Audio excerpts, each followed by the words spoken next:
Hello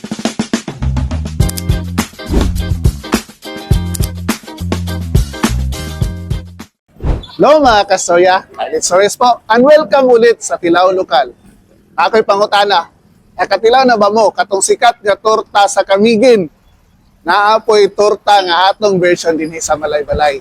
Naarani sa Crossing Aglayan at banglang sa Creamy Donuts. O karon, syempre, atong tilawan. Ibanay ko ninyo.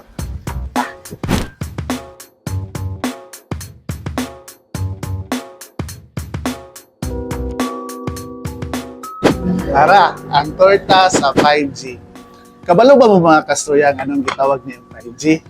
Kaya ang ngalan sa owner, nagsugod sa G.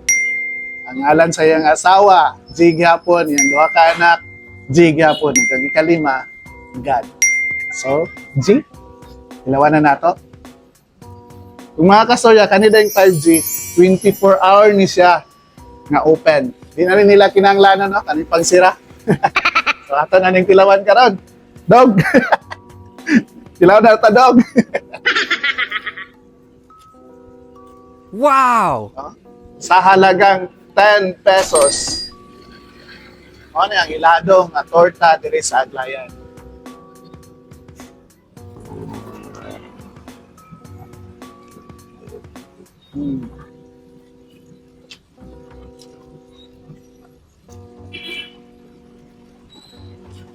Yes, ubos. Lami kayo. Pang snacks, pang merinda, pari sa kape, or sa Coke, or Royal.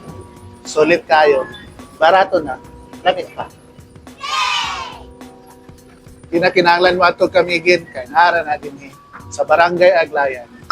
Nato makita. Diri sa 5G Big Shop. So, kung gusto mo tilaw ane, kung gusto mo musuway ane, panuway na mo. Hindi lang sa Barangay Aglayan. Carlos Torres po, salamat tong kay sa pagpubay. Sarap!